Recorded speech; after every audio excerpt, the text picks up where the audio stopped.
Hi, it's Raj Bapala, co-founder and CEO of Applaa. As a parent, we want to give the best experience for our kids. I've got two kids, 11 plus, and other one is doing GCSE exams. So we've spent a lot of time and a lot of money for tuitions, 40, 50 pounds a class and math, science, and English, and many things. And also we've tried our platforms and people saying, okay, use Atom Learning, iExcel, and this and that. And they're okay, but at the end of the day, you're paying 40, 50 pounds for them, and it's really not working out. It's just like only one, and again, where do you go for the next, right? And it's just like a simple mock exam practice, it's there are so many things you can do.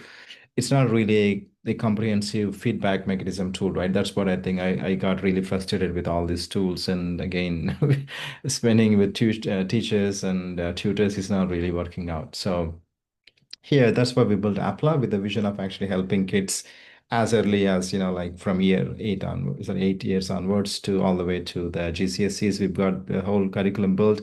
Again, we've digitalized the whole UK curriculum here. So, and actually we're giving a value only 9.99 a month, 10 pounds, right? What is that? Is the cost of a pizza, even less than that. And so we want to give that a best experience for everyone. You can really see from year 4 to year 11, they can see every single subject, math, they can able to look at this lesson. They can practice but understand the concept first rather than writing an exam for the sake of writing. And then you can able to do a lot of practice also. Then, what is this thing? And then you can see the assessment and whatever you wanted to do.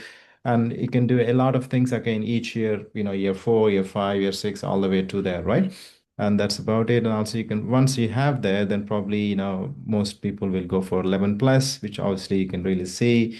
And yeah, so we have built a comprehensive 11 plus past papers, around 5,000 papers we have. And again, four topics: verbal, non-verbal, math, and English. So you can able to see pretty much everything. You can take exams. Also, you can get the feedback. Also, you can see how many exams you've been taking. And these are the exams I've been taking, verbal reasoning, and also you can really give the feedback by the subject, by lesson, and at least it will give you a really great feedback for the parent and also teacher for obviously if he's having a teacher and also a parent and the kid for writing them as well.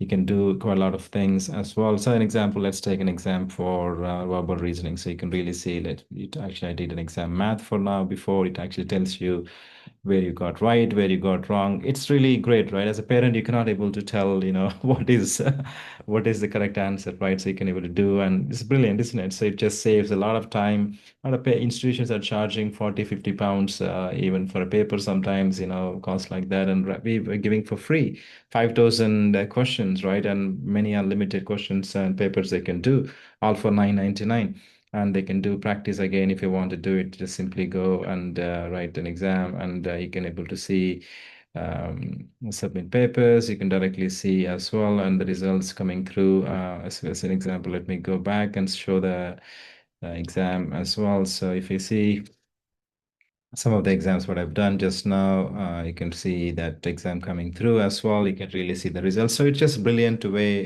to actually get the feedback as well as assessments for the kid who is writing the exam and studying, as well as for parents not to spend too much time for them to sit with them and write down exams, and also more importantly the cost. And we'll explain a lot also all of this in subsequent videos. You can also see that as well. I really trust this is valuable, and take advantage of this offer. It's only 9.99, which is a significantly lower cost. Anyone can able to afford it. It's a cost of a small pizza these days, and compared to 40, 50 pounds a tuition class. And I truly trust this is helpful for you.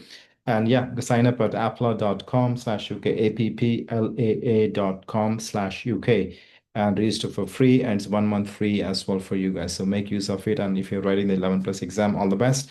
And again, we'll explain further details also in the subsequent videos. Thank you for watching.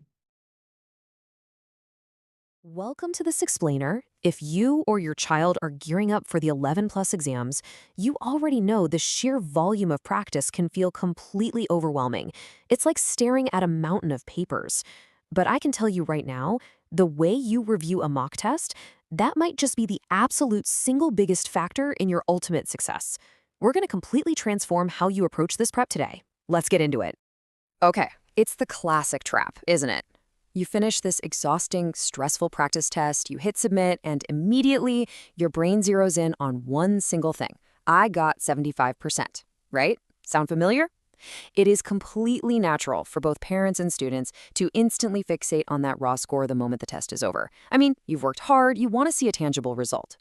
But as you'll see today, stopping there is a massive missed opportunity. And this fixation, it leads us straight into a really widespread myth. People always ask, is taking more tests really the secret to 11 plus success? The basic assumption is that if you just grind through endless mock tests day after day, well, the score will eventually, magically just go up. But guys, it's an illusion of progress, because without the right review process, you aren't actually learning. You're literally just cementing the exact same errors into your brain over and over and over again. So, here is the absolutely crucial paradigm shift. The score, that's just the result. It tells you how you performed in one isolated moment, but it gives you zero instruction on how to actually get better. Your mistakes, however, your mistakes are your feedback. They provide the exact personalized roadmap on how to improve. They are the gold mine. Okay, let's dive into this masterclass. Here's our agenda for today. First, we'll look beyond the raw score. Second, we'll break down the 5 types of mistakes. Third, we're going to introduce the mistake log method. Fourth, spotting hidden patterns. And finally, we'll bring it all together with the cycle of improvement. Section 1, Beyond the Raw Score. Let's get your mindset right before we do anything else. You really have to start viewing every single practice exam differently. Think of it like going to the doctor. A mock test isn't just a hurdle you have to clear. It is a powerful diagnostic tool. It's an instrument used to identify specific areas of weakness. When you use it correctly, it totally transforms a simple test into a highly personalized revision plan. So the golden rule here is this. Don't ask, what score did I get? Ask, what did this test teach me? Section 2, 5 types of mistakes. Because to truly learn from a test, we have to pinpoint exactly why an answer was missed. First up is the knowledge mistake. So, for example, if you face a really advanced difficulty 5 geometry question and you miss it because you simply didn't understand the underlying concept of finding a triangle's area, well, that's a knowledge gap. The action here is super clear. You got to go back to the textbooks and revise that core topic before you even try it again. Next, we have the method mistake. Now, this one is incredibly frustrating because you actually knew the concept being tested, but you used the completely wrong formula to try and solve it. Basically, you had the right tools, but you grabbed the hammer instead of the screwdriver. To fix this, you don't need to relearn the whole subject. You just need to sit down, learn the correct method, and drill it until it clicks. Now, what's really interesting about this slide is how easily a careless mistake happens. Imagine a simple, difficulty 1 word problem asking how many toy soldiers Rav has left after losing 20 out of 56. You absolutely know the math, but maybe you subtracted wrong in your head while you were rushing. It is the universal frustration of knowing you could have gotten it right. The fix here? You just have to slow down slightly and build better habits for double-checking your work. The 4th type is the timing mistake. Notice the ticking timer in the corner here? You might calculate the area of a triangular field perfectly, but if you spent a massive amount of time doing it, well, that is still a timing mistake. It shows exactly why controlled practice under strict time limits is so necessary, even for those concepts you already know inside and out. And the final category is the misreading mistake. This is when you just misunderstood what the question was actually asking for. Maybe you missed the word not, or you calculated the perimeter instead of the area. It happens. The remedy here is practicing how to read questions carefully. Get in the habit of underlining or identifying the key information in the text before you do any calculating at all.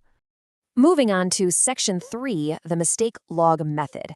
Let's look at a highly practical blueprint for tracking these 5 types of mistakes. This log format, it's going to be your new best friend.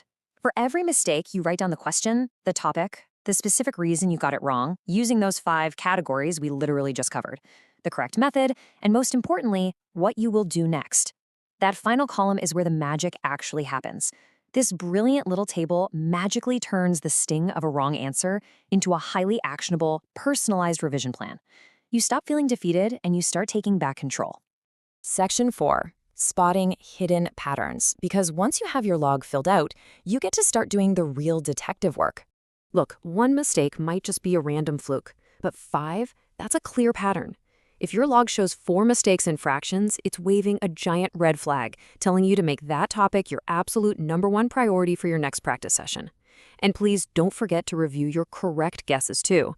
If you guessed an answer and happened to get it right, that still highlights an area where you lack confidence and need to review. And this brilliantly illustrates that tracking your progress isn't just about accuracy.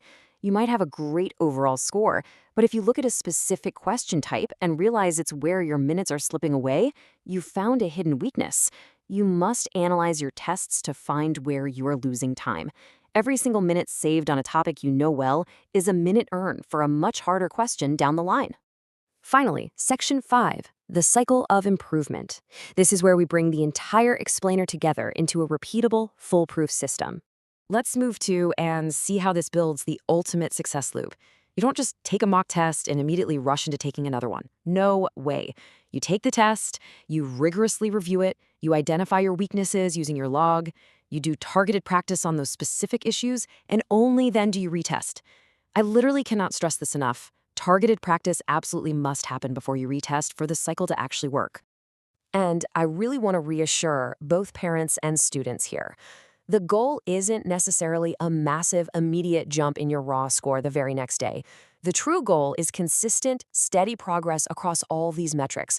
You want to see your accuracy and speed improving, your weak topics disappearing, your careless mistakes dropping, and, honestly, most importantly, your overall confidence skyrocketing as exam day approaches.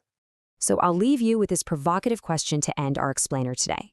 What did your last test teach you?